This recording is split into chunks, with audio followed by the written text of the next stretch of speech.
কয়েকটা পয়েন্টে যদি আমরা ঐক্যবদ্ধ হতে পারি তাহলে বাংলাদেশ শুধু 5 বছর লাগবে না, 2 বছরে পরিবর্তন হয়ে যাবে ইনশাল্লাহ।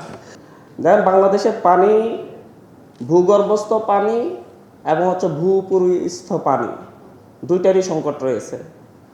এমনকি উপকূলীয় অঞ্চল বলেন কিংবা আমাদের এই উপকূল ব্যতীত অন্যান্য অঞ্চল বলেন, সব মিলিয়ে 64টা জেলায় মাত্র 50 বছরে পানি, ভূগর্ভস্থ পানি যেখানে 24 মিটার ভূগর্ভস্থ পানি পাওয়া যেত 50 বছর আগে, সেখানে এখন 115 মিটার, 150 মিটার নিচেও পানি পাওয়া যায় না।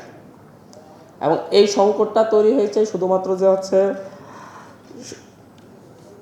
পানি উত্তোলনের কারণে তা না, এর পাশাপাশি খরাও একটা কারণ এবং বৃষ্টিপাতের কম। দিন দিন এই যে রাজশাহী অঞ্চলে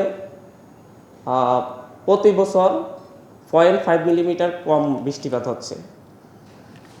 বিভিন্ন জায়গায় সরকারের উদ্যোগ থাকে, প্রত্যেকটা সরকারই আসে, হয়তো কখনো এনসিপি সরকারে গেলেও তারাও আসবে, প্রতিশ্রুতি দিয়ে আসবে যে আমরা পানি নিরাপত্তা নিশ্চিত করব, কৃষি নিরাপত্তা নিশ্চিত করব, খাদ্য নিরাপত্তা নিশ্চিত করব। এই পানি কি 15 টাকা হবে নাকি 20 টাকা হবে এটা নির্ধারণ করি আমরা রাজনীতিবিদরা, আমরা যারা রাজনীতি করি। সুতরাং পানি এমনকি বাতাস, আমরা যে বায়ু গ্রহণ করি সেই বায়ুকে আমরা নিরাপদ বায়ু গ্রহণ করতেছি, বিশুদ্ধ বায়ু গ্রহণ করতেছি অক্সিজেন হিসাবে, নাকি দূষিত বায়ু গ্রহণ করতেছি সেটাও আমরা নিশ্চিত করি, এটাও নির্ধারণ করি আমরা রাজনীতিবিদরা।